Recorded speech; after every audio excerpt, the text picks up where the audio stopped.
Maran 7. Ou Sefer Mishlei, donc il ramène maintenant le Sefer Mishlei. Mishlei, c'est les proverbes. Masir Ozlo Mishma Torah, Gam Tfilato Toava. Oh là là, c'est pour les mauvais. C'est celui qui, oh là, le passouk dit, celui qui dégage son oreille de la Torah, le mot est très dur, sa prière est une abomination. C'est celui qui ne veut pas, celui qui, alors il n'y a pas écrit celui qui n'étudie pas, il y a écrit celui qui Masir Ozlo. Masir Ozlo, ça veut dire qui veut pas. Il y avait une fois une histoire à Gemara où il y avait au début de Shabbat, vous avez fait Shabbat. Au début de Shabbat, un rave qui était en train d'étudier et qui commençait à dire bon, nous c'est l'heure de Mincha, c'est l'heure de Mincha, c'est l'heure de Mincha. L'autre rave il s'est énervé, il a sorti ça. Il a dit Masir Ozno Mitorah Tfilato Toava. Tu prends la Torah, pourquoi? Il lui dit alors, il lui dit pourquoi? Il dit parce que la Torah c'est Chaye Olam, c'est l'éternité. L'éternité. Alors la Tfila c'est Chaye. La Tfila quand tu pries pourquoi? C'est pour ce monde-ci, pratiquement. C'est la nourriture, la parnassa, la santé, c'est très important, mais c'est que pour ce monde-ci. Alors que la Torah, c'est pas pour ce monde-ci, la Torah c'est l'éternité. Donc celui qui donne une préférence à la tfila par rapport à la Torah, sa tfila elle-même devient Torah. Alors ça, il faut comprendre pourquoi. La Torah demande de faire la tfila. Exactement. Alors pourquoi est-ce que celui qui même cette tfila n'existe pas? Qui me donne une réponse? Allez, ceux qui me donnent une réponse. Il aura un bon. Allez-y. La Torah, on a dit que c'était l'âme. La Torah, on a dit que c'était le... Oh, par rapport à ce qu'on a vu hier. La Torah, c'est l'âme, la Tfila, c'est le cœur. Et les mitzvot, non, c'est le chesed. Le chesed, c'est le corps. On avait dit le chesed, c'est ce qui maintient le corps. D'accord? On avait dit la Tfila, c'est ce qui maintient l'esprit, l'énergie. Et la Tfila, c'est ce qui nourrit l'âme. On avait vu ça, d'accord? Alors maintenant, quel rapport? Je ne comprends pas. Je vous pose une question très simple. Pourquoi si j'abandonne la Torah, ma tfila devient Torah? Tu devrais dire, j'abandonne la Torah, t'es Ahmad, t'es un idiot d'abandonner la Torah. Mais ta tfila, c'est une fila. Normalement, elle devrait passer. Elle devrait passer. C'est pas parce que je n'étudie pas que je fais pas une zdaka que ma zdaka devient une horreur. Ma pitam, tout d'un coup, parce que je n'étudie pas, ma tfila devient une horreur. C'est incompréhensible. Qu'est-ce qu'ils ont dit? J'ai donné l'idée. Julien, toi, t'es fort en idée. On a deux futurs khatal qui se marient la même semaine. Assis l'un à côté de l'autre, si Dieu veut. Hein? Ouais, si Dieu veut. Ah voilà, deux mariages dans la même semaine, je vais faire. C'est beau. Et la semaine d'avant, j'en fais un en Israël. Donc ça va faire 3 mariages. Non, monsieur Cohen. Alors dites-nous, vous avez trouvé, personne ne trouve la réponse. Pourquoi il y a écrit que celui qui abandonne la Torah pour prier, sa prière elle-même devient une abomination? Pourquoi? Tu peux dire, bon là j'étudie pas, je serais puni de ne pas avoir étudié. Mais pourquoi la prière doit en pâtir? On n'a jamais vu. Tu n'étudies pas, ta zdaka, ça devient une abomination. On n'a jamais vu ça. Celui qui est dans la zdaka, même s'il étudie, il ne peut pas étudier, il a une mitzvah. C'est d'avoir choisi. Bon, on va voir ce qu'il dit. On va voir ce qu'il dit. Donc c'est ça la question. C'est la question. Pourquoi est-ce que l'abandon de la Torah transforme la prière, au lieu d'être un acte extraordinaire, ça devient un acte d'abominable? C'est incroyable. D'abomination, c'est incroyable. Toava, c'est un mot très dur. C'est un mot très dur. Bon, alors il dit comme ça. Bon, en vérité, c'est très... Moi, je vais vous dire ma réponse comme je pense, on va voir si j'ai raison. Moi, je pense que c'est parce que la Torah, c'est l'essence des choses, d'accord? La tfila, quand la Gemara, elle dit, c'est de demander des choses pour ce monde-ci. C'est quoi la tfila? Tu demandes la première bracha, la chorma, la parnassa, refoua shlema, la vie, tout, tu demandes. Si ce monde-ci, c'est très bien d'avoir la vie c'est magnifique. Mais si cette vie-là, elle est coupée du sens de la Torah, elle est Torah. C'est ça, je vois l'objet. C'est-à-dire que si tu n'intéresses pas à la Torah, ça n'intéresse pas la vérité, ça n'intéresse pas le sens, tu veux juste récolter tu veux utiliser le pouvoir spirituel que la Torah te donne à l'intérieur de cet instrument magnifique qui s'appelle le sidour, la tfila, pour récolter que de la matière, ça devient Torah. Il faut bien s'arrêter de... Ça veut dire que, non, mais on ne te dit pas qu'il faut faire que ça. On te dit simplement que tu ne peux avoir, pour que cette revendication de la matière, que ce soit l'argent, que ce soit le bonheur, que ce soit la santé, que ce soit toutes les choses sur lesquelles on demande quotidiennement, 3 fois par jour, pour qu'elles n'aient pas un caractère juste de chair, d'animalité, que ce soit juste que de la chair, il faut que ce soit relié à un sens. C'est pour ça que chaque relié à la Torah. Pourquoi tu veux l'argent? Pour la Torah. Pourquoi tu veux la santé? Pour la Torah. Pourquoi tu veux, je sais pas moi, qu'est-ce qu'on demande? La santé, par là ça, la chorma, la bina, tout ça. tout ce qu'on demande, ça doit s'intégrer dans la Torah. Ouais. C'est la Gemara que j'avais amené. Il y avait une fois, justement, c'était paradoxal parce que dans la Gemara, ils étaient à étudier avec un Rav, et il a commencé à lui dire non, c'est l'heure. Arrête ton mini et ton chiour. Et il a sorti ce passouk. Il lui a dit Amasir ozno mitorah tfilat totoava. Ça veut pas dire que sa prière n'allait pas. Et il lui a dit pourquoi? Parce que la Torah c'est Olam Haba, la Torah c'est l'éternité, et la tfila c'est Olam Hazé. Donc c'est le fait, un peu comme vous avez dit, ce fait de basculer, de choisir, de donner une préférence à Olam Hazé par rapport à Olam Haba qui rend le Olam Hazé lui-même abominable. Qui rend une Torah. Pourtant, leur prière, elle était les Shem Shamaïm, non? Elle était... Ouais, même c'est les Shem Shamaïm. Parce que la Torah, parce qu'on ne fait pas la différence ontologique. Pour nous, tout est religion. Torah, Tfilat, Tzedaka, mais c'est pareil, il y a des choses, c'est des catégories. Pourtant, il y a des moments de filet où on n'a pas le droit d'étudier. Ouais, bien sûr. Ouais. Parce que c'est rendu dans un acte à ce moment-là. Mais quand tu as à choisir ce que c'est plus ou moins ce que vous avez dit. Tu ne peux pas abandonner la Torah. Rabbi Shimon ben Yochai, il ne priait pas. 13 ans, il n'a pas prié cette fille-là. Ouais. Il était dans la cave, assis dans le sable. Il était dans le sable, parce qu'il ne pouvait pas user les vêtements, donc il était, pour ne pas être nu. Dans le sable, il étudiait la Torah avec son fils Rabbi Elazar. Pendant 13 ans, ils ont étudié la Torah jour et nuit. Ils n'étaient pas tours de la fille-là. Mais moi, je dis que le pshat, c'est que leur Torah, c'était une fila. Parce que toute la fila, c'est quoi? C'est coller à Dieu. Il y a des niveaux d'études où tu es collé à Dieu, tu n'as pas besoin de prier. Tu parles avec Dieu, tu as besoin de prier? C'est pour ça qu'ils font comme ça chez Israël, hein. Non, je sais pas, on fait comme ça pour plusieurs raisons. Une raison, c'est pour se concentrer, pour ne pas voir autre chose. Mais la vraie raison kabbalistique, c'est que Shema Israël, tu reçois Dieu. Tu reçois Ol Rosh Hashanah. C'est quoi la mitzvah de Shema Israël? C'est de recevoir sur toi que Dieu est un et c'est ton Dieu. C'est ça. Shema, écoute Israël. Hachem Elokeinu. Elokeinu, c'est le Dieu qui a tout fait, le Dieu de la puissance. Hachem Echad, il est un. Ne crois pas que celui qui fait la montagne, la mer, le ciel et les intestins, c'est 3 ou 4 dieux du présent, comme les goïms y croient. C'est un, tout est un. La multiplicité de la force de Dieu est un. Or, ça, tu reçois sur toi le Ilchut Malchut Shamaïm. Or, tu ne peux le recevoir que si tu annules le monde. Tu peux pas, t'es obligé, c'est une annulation du monde pour être dans l'éblouissement de l'accepter Dieu. Quand tu vois Dieu, tu vois rien d'autre. En gros, c'est l'idée. Il y a un qui donnait un cours, il ne faut pas s'arrêter pendant le cours. Alors il faisait comme ça. Pendant le cours, on s'aperçoit qu'il arrête un tour. Non, il y avait une Gemara comme ça, effectivement. Ouais, il faisait comme ça il disait le schéma. Voilà. Ouais. Mais c'est pas pour ça qu'on fait ça, ça. C'est bon. D'accord, on y va. Donc il dit le Mishneh dit celui qui enlève qui Massir Ozno, Massir Ozno on pourrait traduire. Qui interdit à son nom. Non, Massir c'est. Je ne sais pas le mot en français. Détourne. La cire, ça veut dire détourner, on va dire comme ça. Ouais. Celui qui détourne son oreille de la Torah, Gan Tfilato Toava. Sa prière aussi est une abomination. Shlomo Amelech Alav Hashem nous dit que Shlomo Amelech, que son nom soit béni, il veut dire par ça, deux choses ont été données à l'homme, la Torah et le Nefesh. La Torah et le Nefesh. Le Nefesh, c'est l'âme, mais le degré d'âme plus bas que la Neshama. C'est le Nefesh, on va dire, c'est la spiritualité en nous qui nous permet de vivre. L'énergie. On pourrait traduire l'énergie, je ne sais pas comment on pourrait le traduire. C'est l'étincelle divine qui fait qu'on a de l'énergie. L'énergie, c'est pas. L'énergie vitale, ouais. On croit que c'est une grâce extraordinaire. Quand on commence à vieillir, on comprend que l'énergie, c'est important. L'énergie, c'est un flux divin qui fait qu'on a la pêche. C'est le nefesh.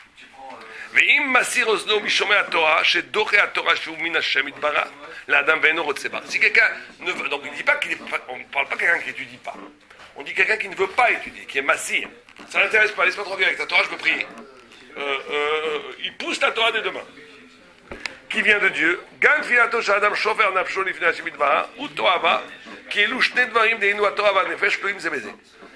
peu ce qu'on a dit. Comme la Torah et l'énergie et le nefesh et la vie, on va dire la vie, sont une, dans le sens où Dieu n'a donné la vie que pour la Torah. Si quelqu'un il repousse la Torah et qu'il prie pour la vie, il prie pour rien, ça ne peut pas marcher. Même cette fille-là, il se trompe dans le... Il trahit le pourquoi de la vie, on va dire. Puisque les deux sont clouim zébazé, dit le Maharal. Les deux sont liés l'un à l'autre.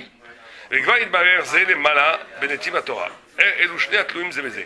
Comme j'amandou bemidrash, Amar David, Lifnei Kadosh Baruch Hu, Shamreni Miyishun Bet Ain, Amar Kadosh Baruch Hu. Alors ça on avait vu, c'est extraordinaire ce pacte. On a vu qu'il y a un pacte entre l'homme et Dieu. Dieu, il te donne les mitzvot, c'est comme si c'était à lui, son champ. Si tu les gardes, tu lui dis, tu lui dis, ah, d'accord, mais toi tu gardes mon corps. C'est un pacte, une sorte de bride d'alliance. Toi tu gardes ses mitzvot, sa Torah, et lui il garde ton corps. D'accord? Donc voilà, ça va encore plus loin. Puisque le nefesh, la vie, c'est en contrepartie que tu gardes la Torah. Si tu repousses la Torah, tu ne peux pas avoir la vie. Ok. Hein? Exactement. Que le midrash de les malades.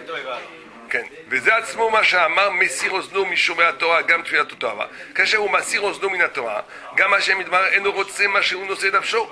C'est-à-dire qu'en d'autres termes, si quelqu'un repousse la Torah, Dieu ne veut pas de sa prière. Dieu ne veut pas de sa prière. Dieu repousse sa prière. Il n'en veut pas.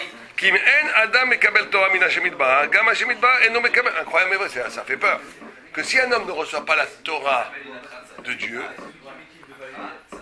Dieu ne veut pas recevoir la vie de l'homme. Non, mais je ne veux pas recevoir sa tfila. D'ailleurs, Hagab, il présente ici la tfila, c'est incroyable. Il présente comme un échange. Dieu nous donne la Torah, c'est une sorte de deux flux de lumière. Le flux de lumière qui va de haut en bas, c'est la Torah. La Torah, c'est comment Dieu donne à l'homme. La tfila, c'est comment moi je donne ma vie à Dieu. Donc, prier, on retrouve tout le temps cette idée. Prier, c'est prier vers la mort. Tu dois prier jusqu'à presque la mort.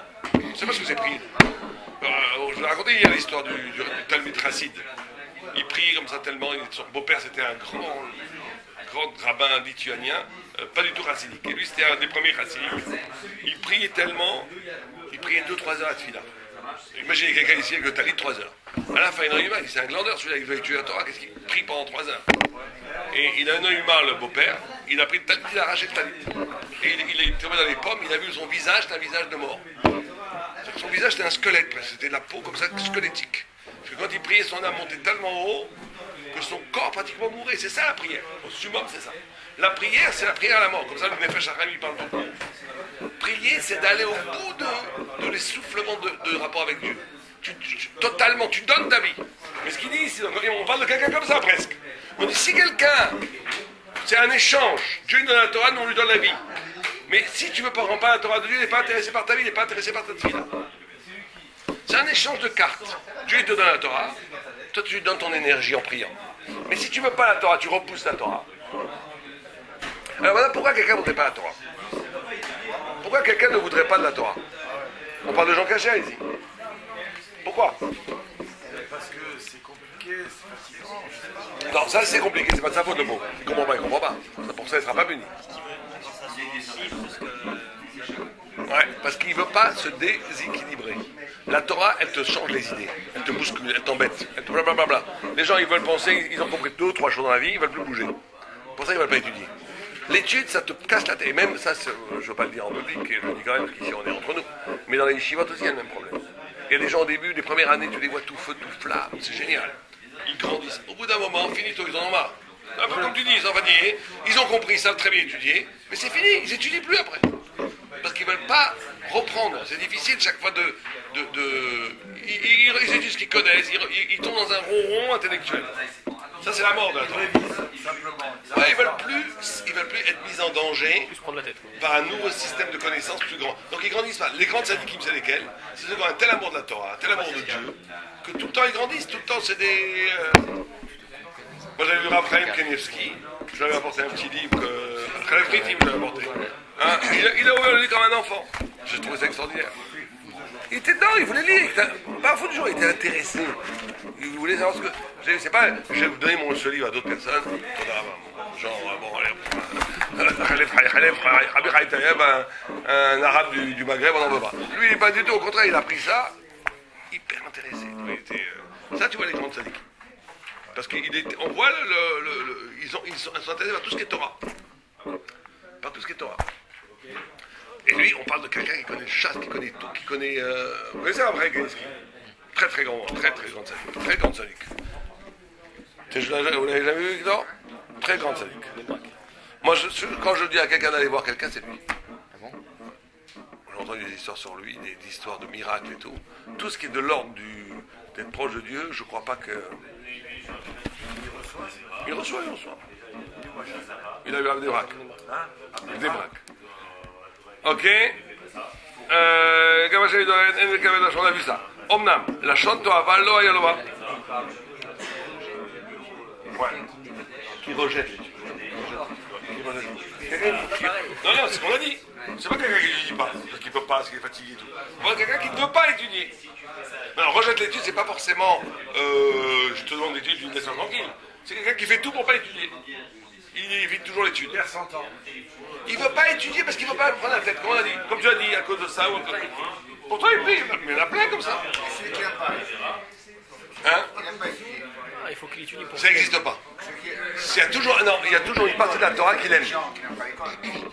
Non, mais l'étude, c'est pas comme ça. L'étude, c'est qu'il n'a pas encore trouvé le sujet. La Gemara dit En Adam lomed elam libo chafetz ba. L'homme doit étudier ce que son cœur aime. Il ne supporte pas rester assis. Il n'a pas fait assez d'efforts. Je reste plus sur les quart d'heure,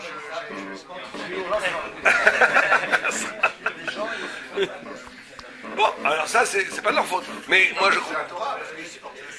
Je comprends, mais je crois qu'il faut savoir étudier ce qu'on aime étudier. Il y en a qui aiment étudier la halakha. Ils adorent la halakha. Il y en a qui la halakha, ça les endort. Il y en a qui aiment étudier la Gemara, compliquer la tête, prise de tête. Il y en a qui aiment étudier la pensée, le maral. Il y a tellement de choses dans la Torah. Tu dois étudier ce que tu aimes. Comme ça, la porte d'entrée. Non, mais c'est marrant que c'est la seule mitzvah dans la Torah où il y a écrit tu dois faire ce que tu aimes. On n'a jamais vu celui qui aime les tefilines, il met les tefilines. Tu mets les tefilines, c'est tout. T'as pas aimé ou pas aimé. Alors que dans la Torah, il y a écrit que l'homme n'étudie que ce qu'il aime. Où est-ce qu'on a vu qu'une mitzvah dépend de ce que tu aimes?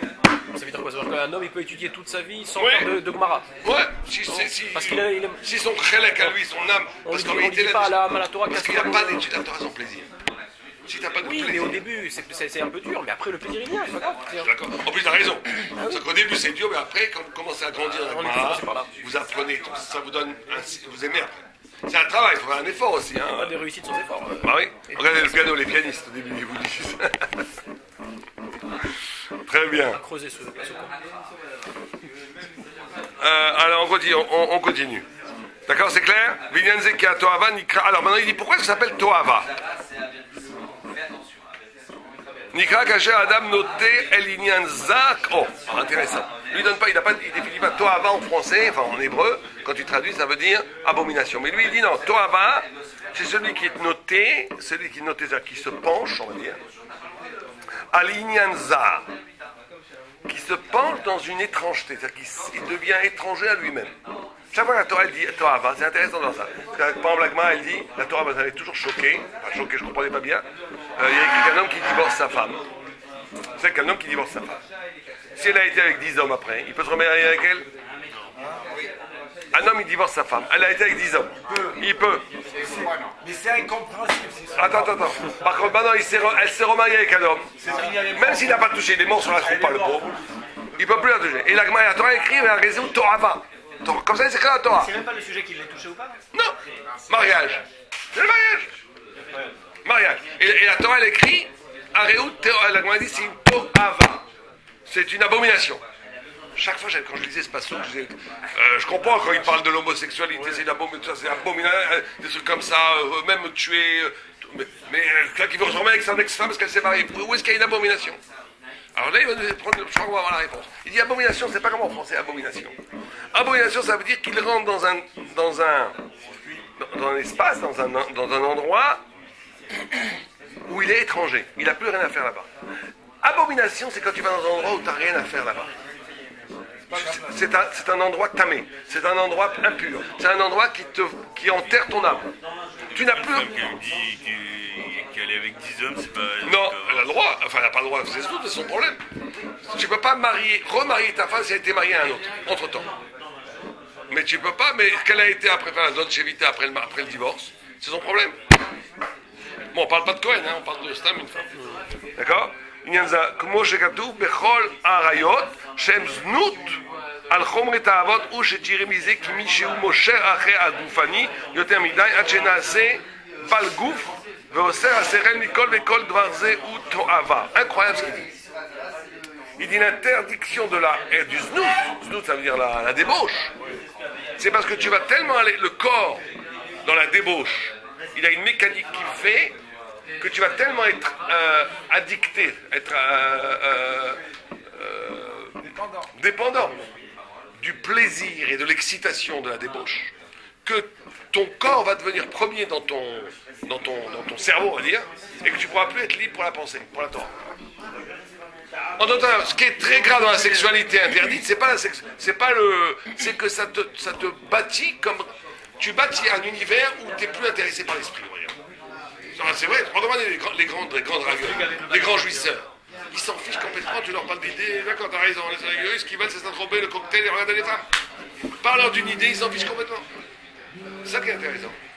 Parce qu'ils sont. Mais la faute qui est grave, c'est parce qu'ils sont rentrés le corps est devenu, sans s'en rendre compte. Au début, ça a l'air de rien. Mais le corps a colonisé l'espace de référence. C'est que ça qui est intéressant. Alors, c'est pour ça que tu lui parles d'une idée intellectuelle, de spirituelle, de Torah. Il s'endort. Parce qu'il est devenu corps. Il est devenu corps. Et c'est ça qui est Tohava. C'est ça qui est Tohava. Tohava, il est devenu étranger à lui-même. Il est devenu étranger à quoi? Il est devenu étranger à son âme. Vous vous rendez compte? Qui a... Ouais, Hachena assez Goufani. Sur le sujet de la femme qui se remarie. Alors, on va dire que la femme qui se remarie est devenue étrangère à toi. Elle a été, après avoir été mariée, elle s'est devenue mariée à un autre homme. Elle est maintenant, elle est sortie de ton champ. Je ne sais pas comment ça marche. Mais en tous les cas, après, ça m'aide plus à comprendre que c'est pas une question d'abomination, que c'est pas bien moral. C'est que c'est une étrangère. Elle est devenue étrangère. On est... Alors c'est ça qui est bizarre. Si tu es une femme déjà mariée, tu peux la marier. Mais le fait qu'elle ait été ta femme, qu'elle s'est mariée à un autre, tu peux plus être après sa femme. C'est comme si après, c'est comme si... Tu peux... C'est l'imagination. C'est la Torah. C'est des problèmes imaginaires, c'est pas de... Non. La Torah, elle ne parle jamais en imaginaire. C'est ontologique. Même si tu ne le sais pas, tu n'as pas le droit. Il n'y a pas de raison... Il y a une raison spirituelle. C'est comme si, moi je comprends ça, c'est qu'on ne peut pas être... tiens, c'était ma femme il y a 10 ans, c'est ma femme aujourd'hui, entre-temps c'est la femme d'un autre. Du genre quelqu'un d'autre est rentré dans ma vie, dans dans le long moment où on était ensemble. C'est une sorte de tromperie, on va dire. Elle avait le droit de se marier avec cette deuxième homme. Mais c'est comme si... Pourquoi est-ce que si une femme marie un homme, elle va avec un autre homme, tu ne peux plus jamais la toucher, la femme? Voilà. Pourquoi? Une femme, tu es amoureux d'elle, tout va bien, elle a eu un moment d'égarement. Il y a eu une grosse dispute, elle est partie au Baléares, elle a eu une aventure. Là, après la halakha, maintenant, chaque fois qu'on touche cette femme, on mange du cochon, pareil. C'est un lave d'oraïta. C'est-à-dire qu'une fois que la femme, Dieu préserve, a trompé l'homme, une seule fois même. Maintenant, toute ta vie, si tu vas avec elle, c'est comme si tu mangeais du cochon. C'est un lave d'oraïta. Lave d'oraïta. De Touma de Zona. On n'a pas le droit. Pourquoi? Donc on voit que c'est des choses qu'on ne comprend pas très bien. C'est parce qu'il y a, à un moment donné, ce corps devient étranger. Si un autre a touché cette femme, volontairement elle a voulu, il n'est plus pour toi. Comme ça, là. Qu'est-ce que tu dis?